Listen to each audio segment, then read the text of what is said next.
This is something that a lot of entrepreneurs like to skip over, whether it's because they're not educated, they think they're not big enough. Don't wait until the shoe drops to go ahead and start the protection process. And even though you know you're right and you have the arguments like to back you, if you can't afford to actually protect yourself and litigate like how you feel, you're dead in the water. If someone did try to come after you, you have all of this kind of proof that, well, I've been using this name. What you don't want is me on your back, okay? Don't play. You don't want to put all of that time and research into drafting a formal business plan if you haven't even kicked the tires. Love this. I'm about to get excited. These are the questions that I live for.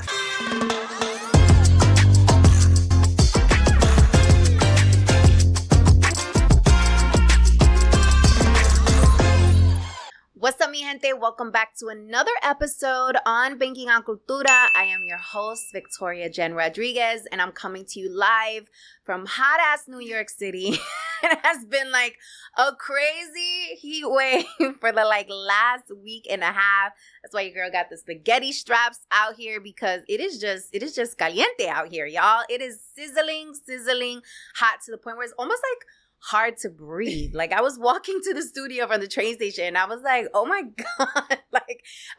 Do I need to go more to the gym, or is it just hard to breathe? Probably a combination of both. But anywho, I'm really excited about today's episode because this is something that a lot of entrepreneurs like to skip over, whether it's because they're not educated, they think they're not big enough, or they're just like, you know what, I'll get to it. And the next thing you know, shit hits the fan and you end up spending a lot of money to get out of this predicament that you could have avoided from the beginning. And that is none other than trademarks and protecting your IP, y'all, your intellectual property. And so I've invited an amazing guest, Domonique Price, who is a lawyer, to tell us about how we can prepare ourselves on all things trademarks and just protect ourselves out here. So Domonique, welcome to Banking on Cultura, amor. Thank you. I'm so excited to be here, but I cannot start before I say congratulations. Watching this go from idea to launch to you having a few episodes under your belt, I could not be more proud of what you're doing, what you are doing for the culture, and I pray it continues to just get bigger. I appreciate that. And, you know, Domonique, you've literally been there from the beginning, because we were talking about this like a year and a half ago when I was first, in conversations with my girl, Alex. Shout out to Alex, Drea. I don't know. She's changing it up. She's like Madonna. Yeah. She changed up her name, but she's amazing. We were thinking about this podcast. And so we brought you in to kind of consult and think about like how we can protect the brand and make sure that we're like crossing our I's and like crossing our I's. You hear me? Dotting our I's, crossing our T's. You guys know what I'm saying. It's the heat, y'all. And making sure that we protect ourselves. So I'm really excited to have you on the show, but give people a vibe of who you are, why you are, and all the things, and then we'll get into the nitty gritty. Thank you. I tell people all the time, I'm just a girl from around the way that they accidentally gave a law degree. I don't know how it happened, and I don't know accidentally, girl. It happened from you taking your ass to school. Well, it's funny because it was the plan, but yet very far from the plan. So growing up, I did pageants, I modeled, and I really wanted that to be the game plan. But I also secretly always wanted to be an attorney. And so I was like, okay, we're going to model while this body is hot. And then when things slow down, we'll go to law school and all of that. And so fun fact, I tried out for America's Next Top Model the same week that I got my letter of acceptance to Virginia State University. And I had to make a decision like, okay, modeling and doing social media influencer stuff, like that'll give you a certain level of a bag, but being able to actually help my community in areas that I've seen them struggle is literally game changing. And so I was like, okay, you know what, we're going to do this. It's going to take 7.5 years anyways. So you might as well start now and you can model on the side.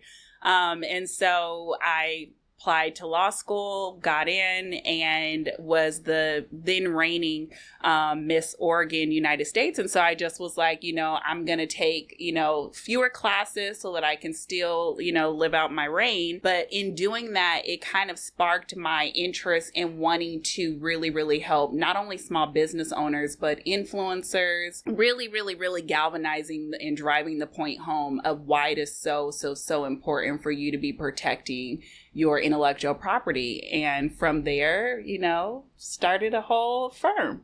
Wow. That I did not know that fun fact about you. Okay, Miss Oregon. Okay, honey, I see you. And that makes sense because if you're just listening and you're not tuning in on the YouTube streets, like she's tall, she's gorgeous. So I can totally see you going down that lane. And we did not plan to both wear glasses today. It just happened that way. Because we're fabulous. Yes, because we're fabulous, darling. And we both have them super cute and stylish because that's how we do. Come on. Yeah. So we like to start our show with some mojinje. So give us something that we can't Google about you.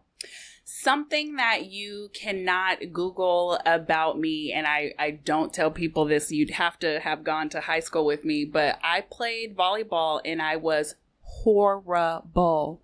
Okay? Shout out to the Olympic team right now, but I was horrible. I wouldn't invite people to the game. I didn't want anybody to know I played. You were a shame player? First of all, I'm like, balls flying on my face. No, thank you. Okay. So I played volleyball actually for 2 years and I don't tell anybody. Like, I won't even play beach volleyball for fun. That's it. You're over it. I'm over it. I played volleyball in high school too. I like to think that I was good. I mean, that's what I have to tell myself. I mean, we were my team was good. And I feel like I did my purpose. But that's so funny that you played volleyball. Look at that. We have a lot of things in common over here. Because listen, I wanted to model when I was young as well. And you still can. And yes, I can. Because this face, okay. But also, I wanted to be a lawyer. No way. I did. I wanted to be a lawyer, and I did this. It was kind of like an internship program with the district attorney in Queens. And after that experience, I decided I no longer wanted to be a lawyer because, honey, it was too much reading. Too much reading, paying attention to detail. Like, I'm more of like a visionary, big picture kind of thinker. That's like my jam. That's where I shine. And I knew law school and being in the trenches in that way and just having to be so finite with everything, it was like, no, this is not my calling. This ain't for me. So I salute lawyers because I know what is required. Well, I think you are multifaceted. I think you would have excelled as an attorney, but your brain just wanted to take you down a different lane because you're so creative and you're so driven. There's so many things that you could have done. So it's not too late. Oh, thank you, darling. Nope, not doing it. not going for the bar. I mean, shout out to Kim Kardashian and all the girlies. Or go and get their law degree. I do love a good debate, though. Me too. I do love a good debate, and I love making a business case for things, but I just, it's too much. It is it's a too lot. Much. It's too much. So kudos to you for that. So first of all, what is a trademark, and why is it important for entrepreneurs to make sure they are protecting themselves? So I never do this, but this summer, I'm actually opening up 2 slots for private coaching to work one-on-one with me. And this specific opportunity is geared toward leaders who find themselves questioning their purpose and are unsure of what their next chapter in life will be. They're essentially at a crossroads and they want more out of life and are just tired of following the rules. They want to trailblaze their own path and live life on their terms without risking their credibility in the marketplace. Does this sound like you? Well, look, coming from corporate, I have over 2 decades of experience and I understand the sacrifices, the risks, darling, and the game that you're forced to play in order to be taken seriously or worse, accepted. You've worn the mask, dressed the part, talked the talk, and from the outside looking in, you've made it. Yet, you're unhappy. You don't want to fake it anymore, and deep down, you know that you're destined for more. I've trained over 20,000 leaders on how to use their uniqueness and their magic to build a life of influence purpose, and freedom. A life where they don't need a vacation to escape or feel alive. A life that is exciting and peaceful at the same time. So if you're listening to this and it resonates and it's speaking to your heart and ready to transform your life, expand into the unknown, and explore the beautiful parts of you that have been hidden for far too long, I invite you to complete the application to participate in this private coaching opportunity. This is going to be super high touch, very white glove kind of experience. So once the 2 slots are taken, they're gone. So if you're interested, I will put the application link in the show notes. Make sure to apply, check that out. I can't wait to hear about your goals and where we are going to take your life next. So cheers to your renewed life. That is such a good question, but it goes a little further than just what is trademarks. You really have to understand the suite of intellectual property.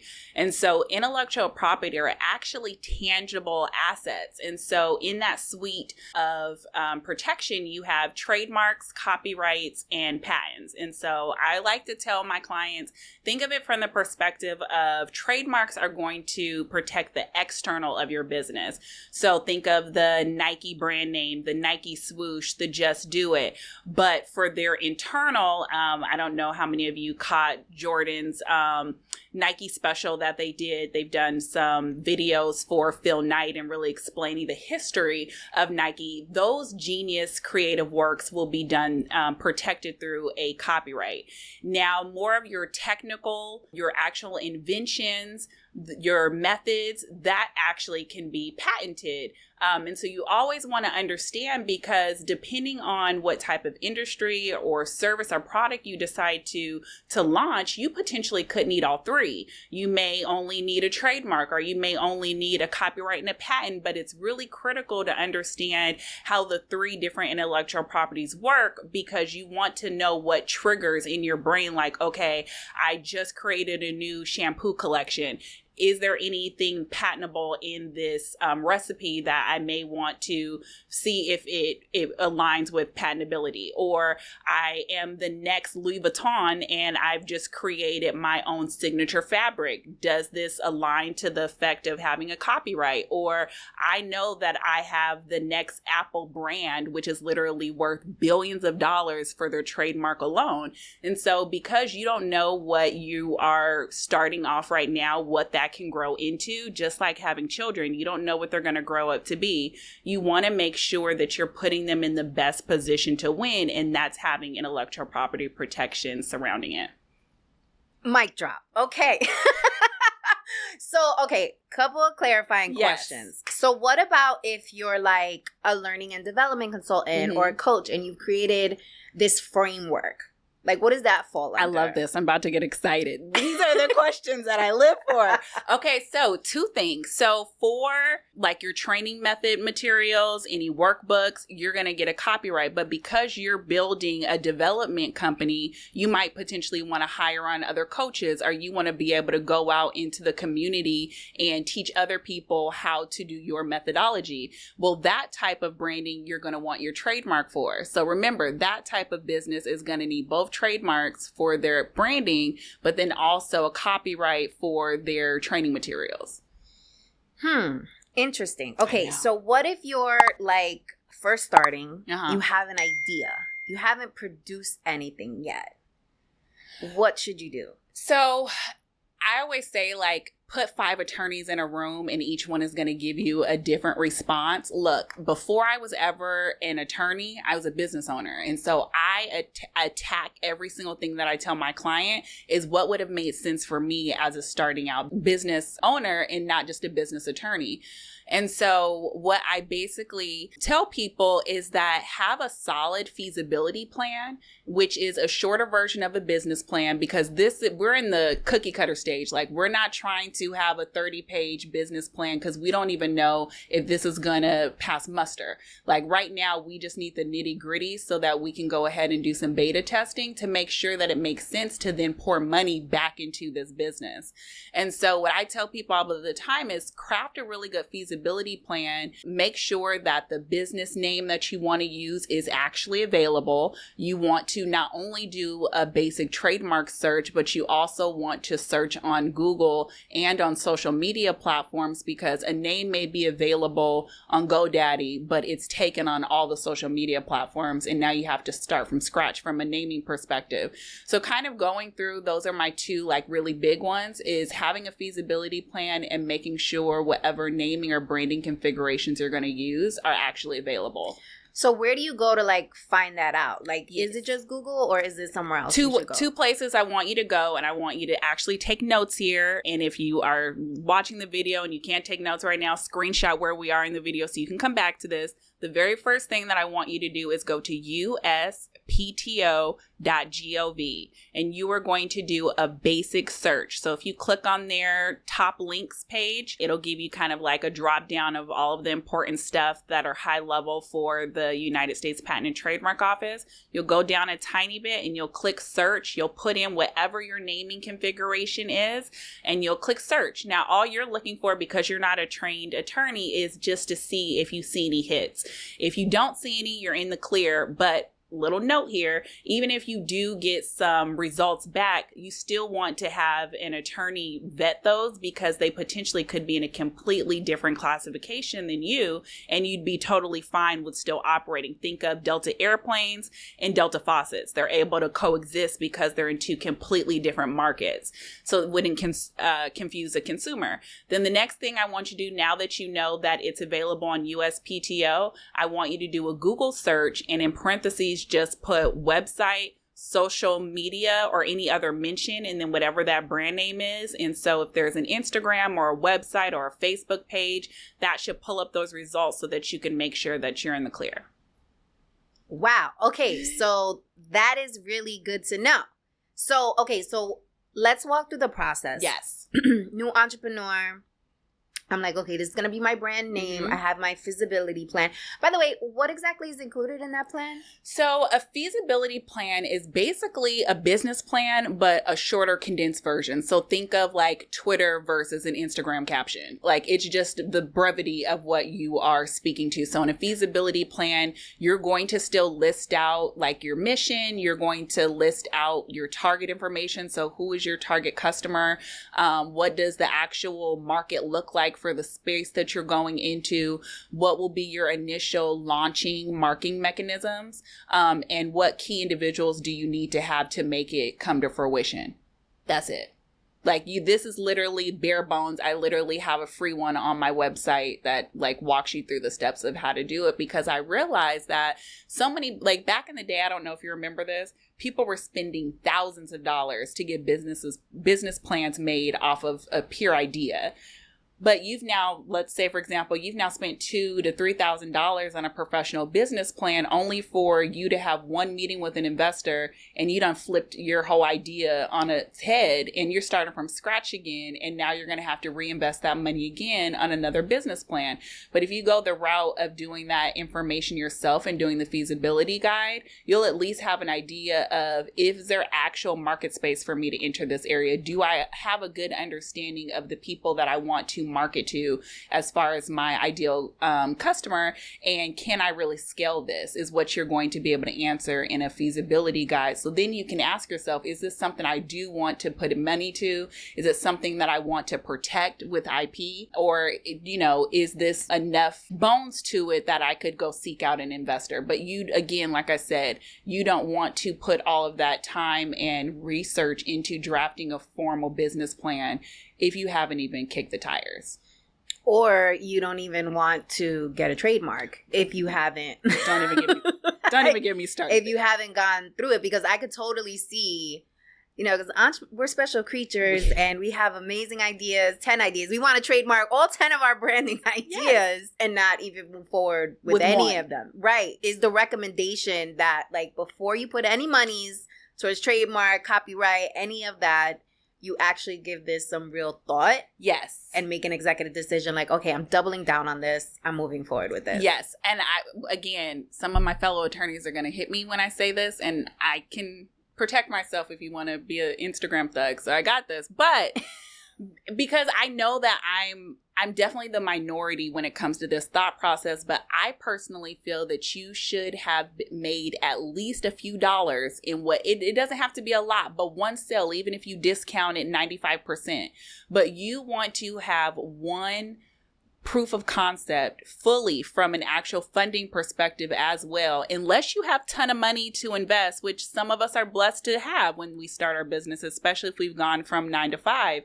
But you really, really, really want to make sure that you're not throwing this idea or this product into the abyss, praying that, customers come, and then a year later you haven't sold a thing and you got this expensive trademark, and now you're trying to figure out how you're going to reposition yourself. So a lot of people say like you should trademark before you launch. It's not that I disagree with that thought process, but I want to have seen you do some beta testing before you have launched so that we can, in that interim time, protect your IP.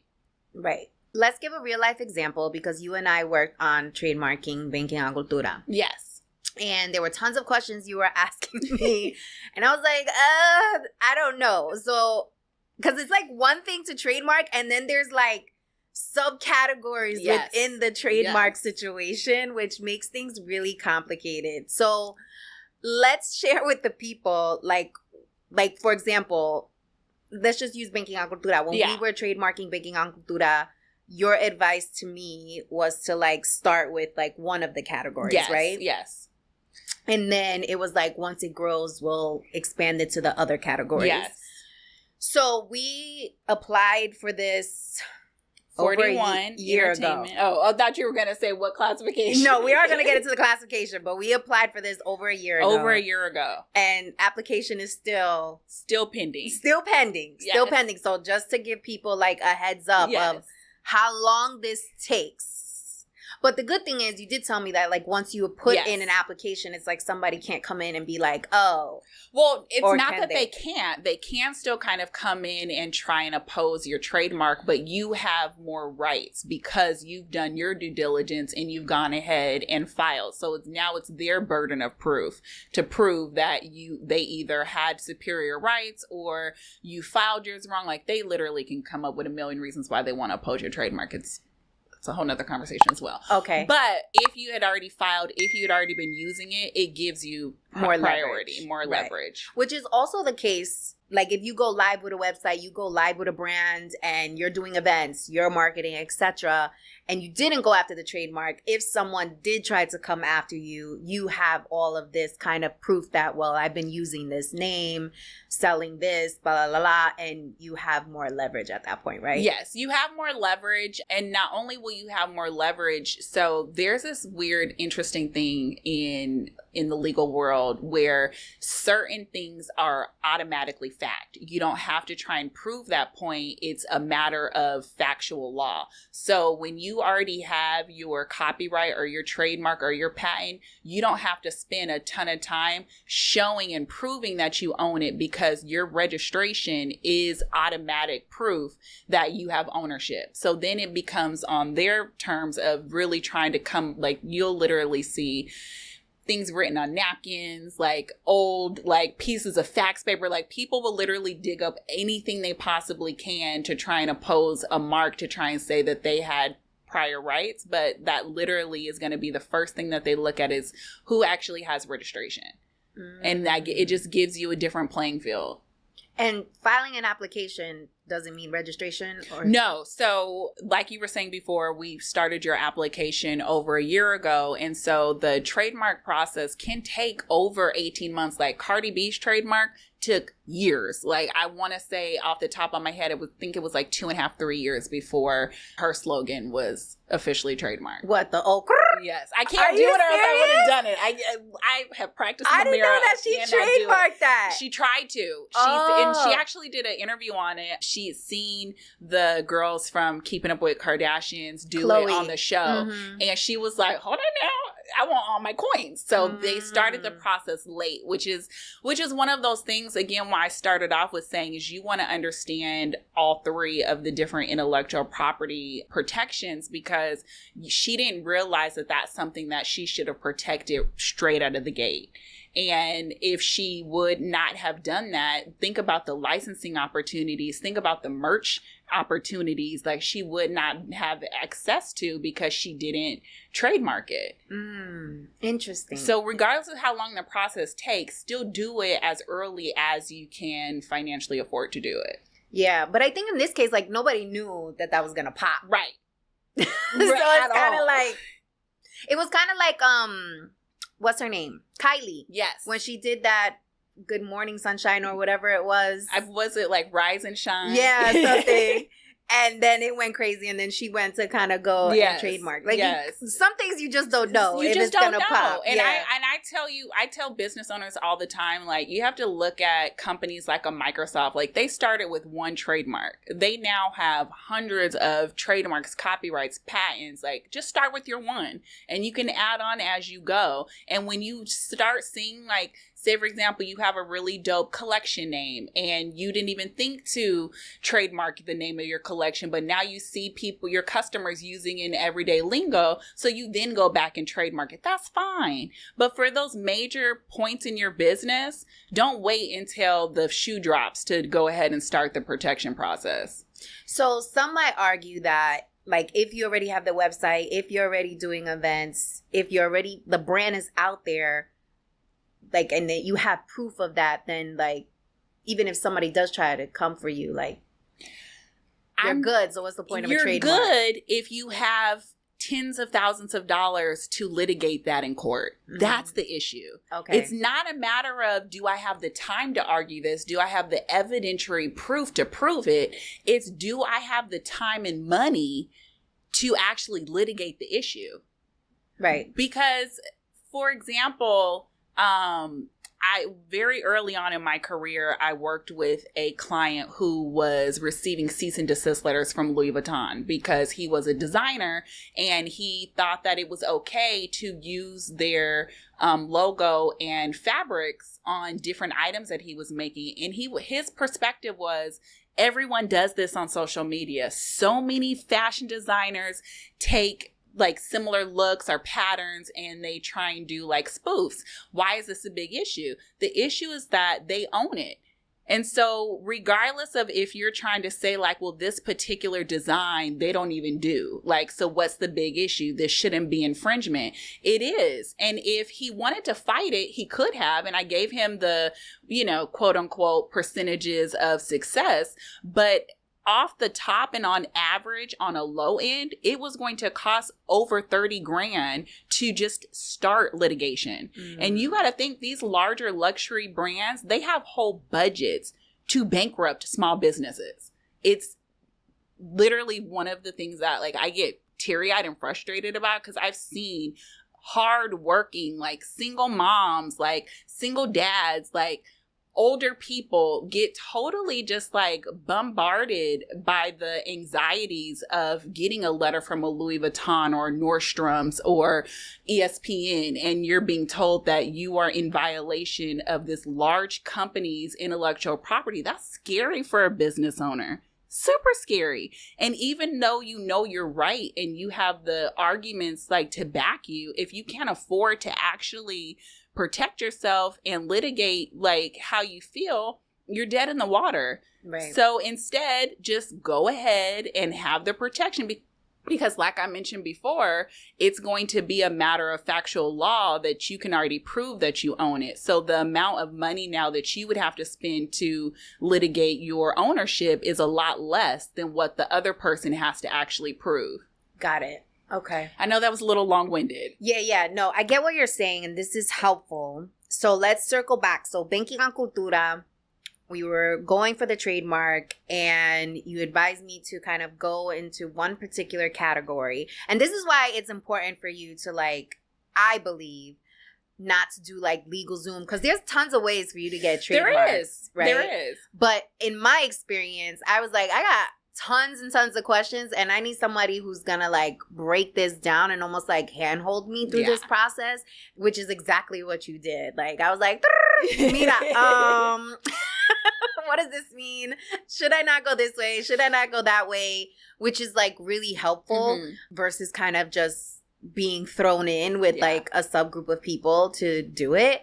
But so we decided to go after like an entertainment category was called. So when we originally spoke, the lanes kind of that you were, and I hope I don't give anything away. I know, I'm kind of like, damn, should I be saying no, this? No, I know. And try to go after my I know how to do this. First of all, what you don't want is me on your back, okay? Don't play. I'm like a pit bull in skirt. I do not play about my clients, okay? Now I done lost my train of thought because she's about to bring we went after one category, and then we're going to build other categories. Yes, so when we originally talked, I'm really big on, I want to know your vision, and that's what you don't get with going through like a legal Zoom, because when I ask what's your 5-year vision, I'm asking because I want to listen to the nuances of what you potentially may need protection for. So when we originally talked, you were so excited about the podcast, but you also were going to potentially have other trainings, workshops, live events. We even talked about potential merchandise. Well, all of those would be separate categories. But if you need the actual podcast before you can kick off the events, before you can go live with your products and your collections, you got to start with the main thing. So what do? We started with, let's make sure that the podcast name is protected. And then as we grow and we make sure that this has legs, we'll add the other classifications. Yeah, which I think is really great advice, because I know for me, the way I usually work is I'm like, let's just do everything. So I don't have to worry about it later. But when you get into like strategic wise, like what makes the most sense, and also expense wise, what makes the most sense, you tend to retreat and think about like, okay, hold on a second. Like, what do we need to do right now? Like, what is the first step to make sure like we're protected going into this launch is kind of like how I was thinking about it. Yes. And so for you in particular, your very first thing that I told you needed to do from a protection perspective was to make sure that the brand name was protected. Right. But let's say, for example, if you were more on the educational side first and you already had a course that you were going to be launching before you did the podcast, I would have gave completely different advice. I would have wanted you to protect that under the educational classification and then do the podcast later. Right. So I always tell people, like, there's no one size fits all for how you should move with your protection, because if you are in fashion, it's going to be a different process. If you are in entertainment, it's a different, like, you're still going to do all of the same things, but your order of priority is just a little bit differently. And then major facts on this, you could potentially change your mind completely about the other 6 categories you wanted to start in a year, because you realize that this is the bread and butter of what your audience really wants. So I tell people, don't get too big for your britches. Let's start with the main thing, and then as you grow, we'll add on the side dishes. Yeah, which makes a lot of sense. So before we get into cost, because I know people are literally like listening to this and they're like, okay, when are we going to talk about how much is this going to cost me? We interrupt our program to bring you this important message. Ooh, this is really good. You should know about this. So I don't know about you, but I've been known to procrastinate, especially when things scare the hell out of me. The fear alone would have me stuck, overwhelmed, confused, and all types of self-doubt. And don't even get me started on the imposter syndrome. Okay. After getting laid off, not once, but 3 times, honey, I realized that the security blanket that I made up in my head was just an excuse because I didn't really want to bet on myself. The corporate benefits that had me in that headlock, girl, they went out the window once my job decided that they no longer needed me. Turns out that I'll save a whole nickel if I cut your salary completely. The truth is, the only security blanket guarantee is the one that you create for yourself. In other words, until you start a business, you will always be at the mercy of a company's headcount, and you will never have complete control over your time, which means you'll be renting out your thought leadership and helping build someone else's dream instead of your own. If you've been waiting for a sign, this is it. Don't you think it's time you stop playing small and tap all the way into your power, sis? Click on the link above or below this video to learn my 3-step process, the exact 3 steps that I took to make the transition from corporate to entrepreneurship. And this is helpful even if you don't know what type of business to start and have only one source of income. And this is absolutely free. It is my gift to you. I want you to win. It's winning season. In fact, what's that? It smells like winning season. Okay, so tap in and I'll see you inside the training. Let's go. I would like to address, because I'm still trying to make sure I understand trademark, copyright, and then what's the other one? Patents. Yes. So are they more aligned to like a formula, like for a tangible product? Yes and no, because or like a research potentially paper, like something. a gas could be patented, which isn't technically Okay. tangible. So I'm like, I want to pick my words right, but look at it like just you right now in your glorious goddessness. We would patent your mic. If we had a bomb name for your glasses, we would trademark that, and the notes that are on your card would be copyrightable. Oh, okay. Does that help? Okay, that helps a little bit. Okay. No, I want to walk out of here All right. with you being very confident. Okay. So you said patent the glasses like the frame. No, oh yes, we could patent the frame. Okay, like the frame. Okay. And then we would copyright like my format of how I run my show. Yes. And then we would trademark the name. Yes. Okay. So I looked at you a little puzzled when you said glasses frame, because one of the big things with patents is that it has to be unique and not novel. So there's not a lot of changes. So a really great example is the new Google glasses, patentable. The frames that we have on, they're not unique. Unique in color and design, right. But the actual like framework of how to build it is going to be the same outside of the design aesthetics. Okay. So let's say if I'm making arroz con gandules, I'm making rice and beans, okay? And like I'm putting all my ingredients, my salt, my pepper, my adobo, sazon, all the jazz, but I have this like grandma secret ingredient. If I add that to my recipe, is that like patentable? No. So what they're looking for is kind of like a complete new and different way that something can be used or offered. So it's the reason why the iPhone was such a big patent for a long time, because the actual design to take the keypad off the interface was so new and different. Like, so I want you to think about it from that perspective. It's like, it's like when I said the Google glasses, it's like who in their right mind would have thought to put a camera like and internet capabilities like actually in the form of glasses. So it took it to a new use. Got it. Okay, this is helpful. Now I feel like, okay, I'm more clear. I love this. On this, yes. Because people need to be informed, like even when they're speaking to like an attorney or trying to seek out advice. Like I feel like that foundational stuff, you need to know, because it's very easy to kind of like dance circles around someone if they're like not clear. And then next thing you know, you got a trademark, a patent, and copyright for something you don't even need. Like you don't even need all those things. It happens a lot. I was listening to an interview of, and I'll let him be nameless, but a celebrity who was really irate and upset. And he was like, well, I have my copyright, so I didn't even understand why it was a problem. He needed a trademark and not a copyright. And it's those little nuances, and why I always stress, like, I want you to know all three, because you don't know when you're going to potentially need one or all three. Very interesting. Very interesting. Okay, let's talk about pricing. Okay, so trademarks, when a private attorney does it, is a little bit more expensive. And so you're going to be anywhere from like $1,000 to nowhere more than, you should never be spending more than $1,500 on a trademark. As it relates to copyrights, you're looking more at that.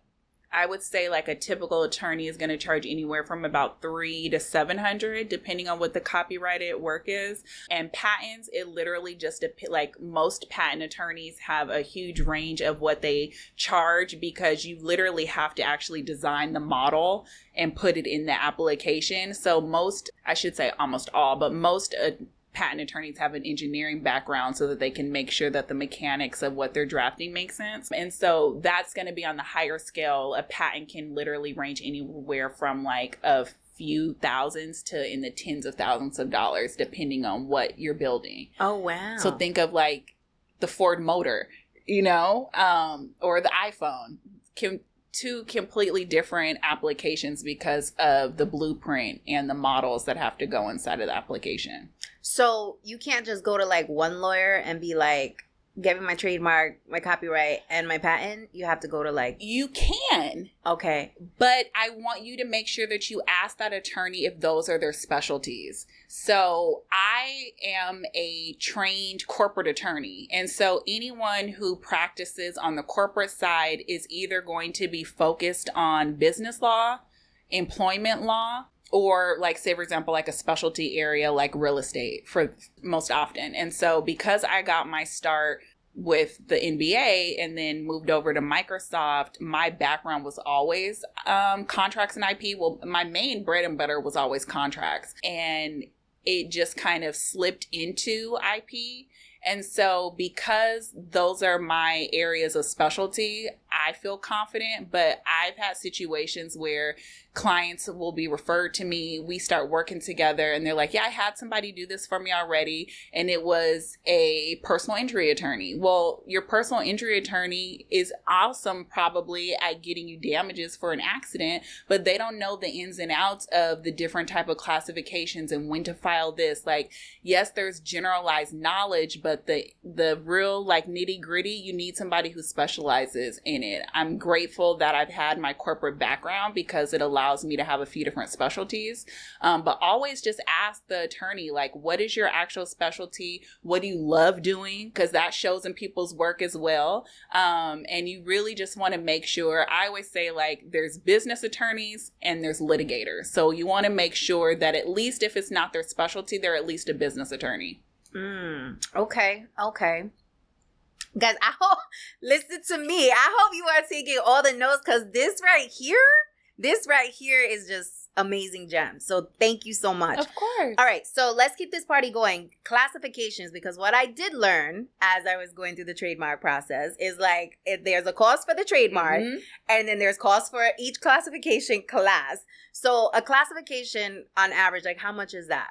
Anywhere from 200 to like 6 at the most. Okay. But you should never be spending more than half of what you spent on the initial application for an additional classification. The key, though, is to add the classification at the original time of filing, because when you, like, say, for example, people say, I have a trademark, but I want to add a classification. Well, it's not like an add-on thing. When you are doing it after the initial application has been submitted, it's literally just submitting a whole brand new application. So 9 times out of 10, unless you're working with the same attorney who did the initial filing, you're literally just going to be spending money on a whole new application. Oh, damn. Yeah. Damn. So I know. Shit. I know. Now I'm like, damn, should we have just... No. Okay. We talked about this. Okay. I got you. See, it pays to have business besties. I'm trying to tell you. For real, though. No, super important to have like your business besties and like a variety of people who have a skill set outside of what your skill set is, because it helps, really, really helps. So thanks for being, a business bestie. Got you. Okay, so we have pricing models. Can someone actually apply on their own? Yes, people do it every single day, and 90% of those applications get rejected. And so I struggle because I never want to make any, and I know it's in messaging and how I say it, but I never want anyone to think that I'm telling them that they're not intelligent by saying, don't do this on your own. It literally comes from the perspective of, I've been doing this for over 10 years. I've done it from the highest level of a literally Fortune 500 company to working with your Nana and Papa's business down the street. One thing I know for sure is that there's little nuances that get missed. And what happens is the application is not necessarily difficult to file. It's if you get an office action, it scares people. They do not know how to respond. You're giving a very finite time to respond to it. And if you don't respond in that time period, you automatically lose it. So I always tell people, if you have the money to invest, just pay for somebody to do it, because you potentially could be losing time and more money if it has to be refiled down the line. Yep, a business write-off. Come on now. Business write-off. I agree. I mean, I think technically anybody can do anything on their own. I agree. But if you want to accelerate the process, if you want to save your time, the anxiety, the thought leadership that you're going to have to actually apply to this thing, you might want to invest. But for those of you who are scrappy and you're like on the hustle vibes, listen, you got options. You know what I mean? You got options. You can visit Domonique's site. You can go to her Instagram. She dropping gems all the time to get you started. But more likely than not, like in most cases, you're going to have to reach out and invest at some point when things are kind of above your head. And whenever it comes to like legal stuff and reading the fine print and all that jazz, I go to professionals. It's like when you have a cold, the first instinct is like, oh, okay, I could cure this myself. Like I got my NyQuil, I got my routine, you know, I have my house kind of remedies that I do, you know, Vicks for Spanish people solves everything. Like, you know what I mean? So it's like we have those, but like once it goes a level above that where like you can't do it anymore, you go out and you seek a professional. I, on the other hand, rather work smarter instead of harder. So I'm just like, you know what? I'm going to nip this in the bud from the beginning, send it to an expert. And that's just my rule of thumb with everything, especially when it comes to like legal stuff. Okay, so I want to touch on the fact that you were in corporate and made the transition. Why did you make the transition? And ultimately, like, what needed to be in place in order for you to make the decision? Like, talk to us about that. Ooh, such a good question. Well, technically, so I started my firm in 2016, but didn't actually leave my corporate position until spring of 2017. And so I always knew that I wanted to have a small or solo law practice because I knew that I wasn't going to be a lawyer forever, but I'm really big on multiple streams of income. And so if I have this intellect and this skill and this talent in this one area, whether I do it on a large scale, full time or small, like I'm always going to hold myself out as a lawyer to receive clients to do services. So it's like, okay, let's start this business. Let's see what happens. And so I started my business, and literally most people have like slow churn where it takes a minute for things to get going. Like I was booked and busy like month 1. And so what happened was we got into month 4 and I had an opportunity to do a TV show, but they wanted me to commit to 6.5 weeks. But I had 8 weeks of saved vacation. So I didn't think anything of it. I had already confirmed that I would do the show and emailed my boss, like kind of like a courtesy, like, hey, I have 8 weeks of vacation, but I'm only taking 6. Just wanted to get your approval before I put in my vacation request. And literally the day before I was supposed to fly out to shoot the show, I had got a response back from our head of legal, not even my main boss, but the head of legal. And we're like, we can't approve you taking a full 6 weeks off consecutively. So, you know, me, I'm like, well, where in this employee handbook does it say that your vacation can't be consecutive? Because I don't see that language. And I know contract law. So I took a deep breath and I wrote in all caps, I quit. Thank you. And I left the next day for Anguilla. What? Yeah. So I always tell people when people are like, how much money do you need to save before you launch? Is there anything you wanted to make sure you had before you launch? No, my original plan was that I was going to do both corporate and my firm for a full year before I exited. So I left in end of February and was not originally going to leave until that following September. But they tried. They tried you. Yeah, and you were like, you know what? Yeah, no. Bye. Because I'm really big on show me where it says that. Right. I'm not going to argue. Just show me where it says that. It must be so interesting to watch lawyers go back and forth. I get very nervous. Like, everybody turn away because I don't want you to see me act like this. I was in Walmart one day giving a manager the bee's knees. And I was so embarrassed, but I couldn't stop. I could not stop. I had the policy in my hand, like, where does it say that? Oh my God. I walked out ashamed. I love it. I love it. So 7 years in, I actually started my business in 2017 as well. So what would be your one piece of advice 7 years in? It's okay to fire yourself. That is the season that I'm in. I think so often we start businesses, we grow brands, and we become even more chained to it than we did our corporate jobs. And that's not why I started a business. And so if there's ever a time where I need to fire myself as CEO of Price Law, I am 100% okay with doing that because I know that the vision is bigger than just me. So that means I don't have to be the primary principal attorney at the firm. It means I'm okay with allowing somebody else to come in and operate. It took me forever to even hire an assistant because I was so nervous of somebody looking at my email. Like, I'm somebody where like I had to like literally grow into this space of being like, okay, I'm fireable. I officially can be fired as head of Price Law. And I think that is like where we should all kind of strive to get to. By the way, that name, Price Law, like your name, Domonique Price, just sounds like regal. Like it. Thank you, but like it sounds like it's a law firm. It is. I love it.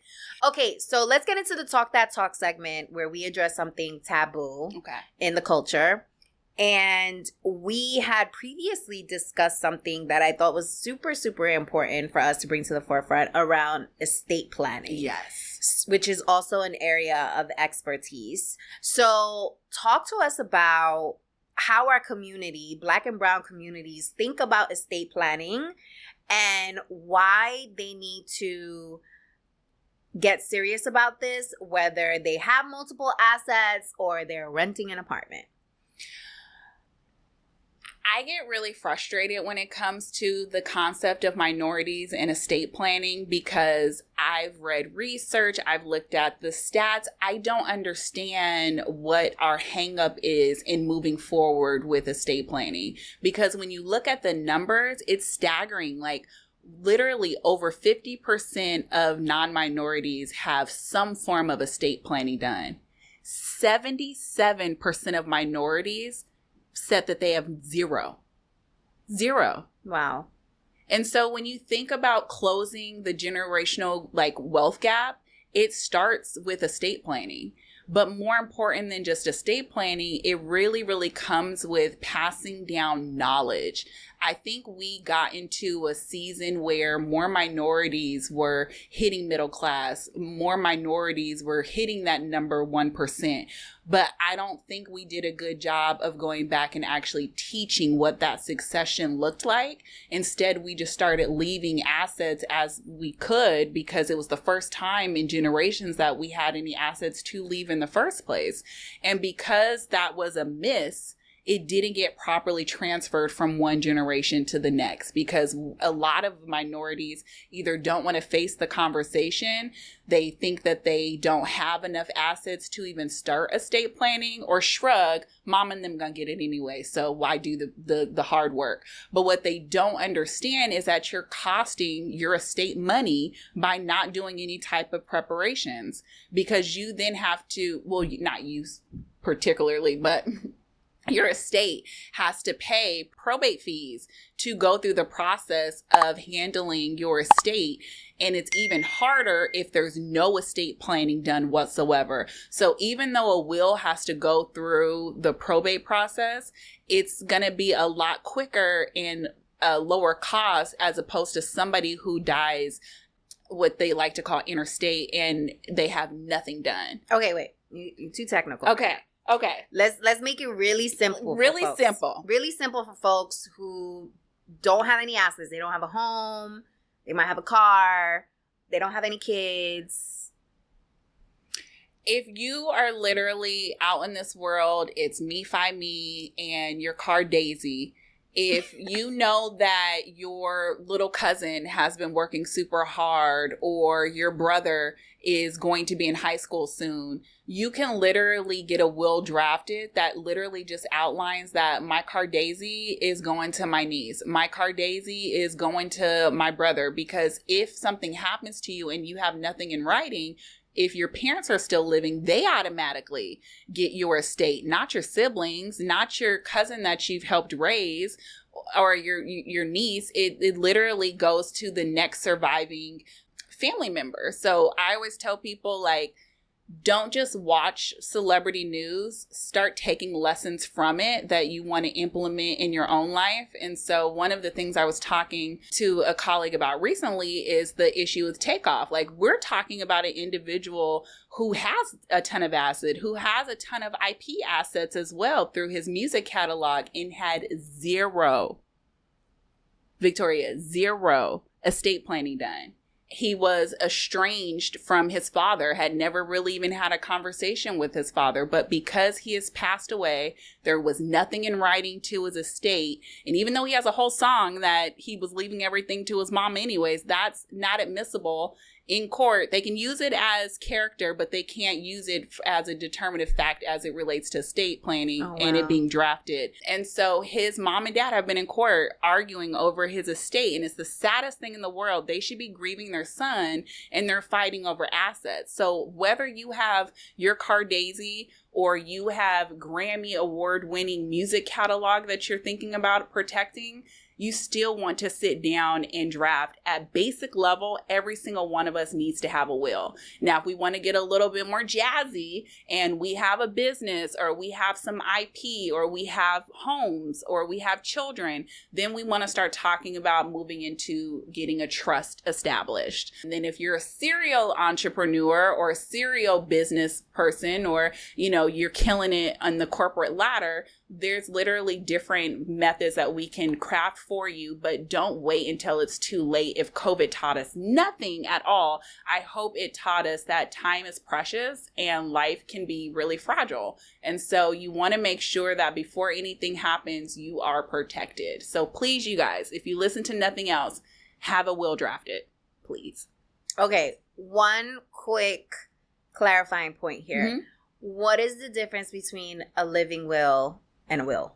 We like to use the term living trust because so many people get confused by living will. And so basically what a will is it doesn't kick in or key until you have actually transitioned from this earth. But a living trust, there's certain things that trigger during your lifetime. Okay. So in your living trust, you're going to have a medical directive, which is going to speak to if something happens and you want to put a special person in play. This is really, really key if you want a power of attorney. So say, for example, what happened with a lot of business owners during COVID is that if they didn't have a POA done, they might have, and they were hospitalized for COVID, they didn't have anything in writing to be able to have anybody do any type of business moves on their behalf while they were ill. And so having those things in place will allow your business to keep functioning or your children to be taken care of. Like it's such a safe all. It's like driving in a car without a seatbelt, like craziness. Right. Woo! I got tons of questions for this, but this might need to be a whole nother episode. So y'all, if you want somebody to come back, email us, bankingatcultura@gmail.com. Put it in the show notes so that we can have you back, because I feel like estate planning is like a whole nother episode. It's a beast that we need to like get the nitty gritty on. But I really appreciate you being on. Tell the people where they can hire you. Yes. And where they can find you. Yes. I'm on all social media platforms at attorney Domonique Price. You can find me on my website, gopricelaw.com, or on TikTok, your legal bestie here. Your legal bestie here. Yeah, that's the name here. Your legal bestie like here. Okay. That would be a whole nother part 3. If you looked at my eyes and I got nervous as I got ready to say it, there's a whole trademark dispute as I talk right now. So I'm not immune to having issues of people biting or stealing or saying they've used something that I've said. Like, it happens to everybody, which is why it's so critical that you are protected. Yeah. I love that. Well, thank you so much for being on Banking on Cultura and sharing your thought leadership. I hope you guys got tons and tons of knowledge. You heard me mention this. Listen, we have an email address, bankingoncultura@gmail.com. That email address is for you to give us your feedback, ask your questions. We want to hear from you guys, okay? So email us. Now you can get directly to us, to me. My team is reading those emails, okay? Also, if you love today's episode, we want to hear that feedback from you. So make sure to leave it in the show notes on the YouTube streets, or if you're listening, tuning in, whatever platform you're tuning in from. And guys, I appreciate you so much for tuning in, and I will see you on the next episode. Ciao! Mi gente, I need your help. Look, the real game behind podcasts is We need to really understand our demo, aka you, our audience, so that when we go out to sponsors who help us put on this amazing show and deliver this content to you, that they can clearly understand who we serve and what is significant to you and what you value. And the only way for us to get that information is for you to give it to us. So we just created this survey. I'll put it in the show notes. It will take you less than 3 minutes, literally, but it will be so helpful for us to get a better understanding of what it is that you care about, what's important to you, what do you value, so that when we're out in these streets trying to secure the big bag and get sponsors for this show, they know exactly who our audience is and what you care about. So we can bring you the best products, we can bring you the best organizations that are out here serving the cultura, the community, you. So please take a moment and fill out the survey. I'll link it in the show notes. Appreciate you. Banking on cultura. I cannot say that word. You can. Cultura. Yo, we gotta put this on the episode. One time. No, I'm nervous and I'm sweaty. No, don't be nervous. Okay. You got this. You got this. You got this. Banking on Cultura. Woo! Hey guys, if you enjoyed this video, I'm pretty sure you're gonna love the next one. So make sure to click right here and tap into the next episode.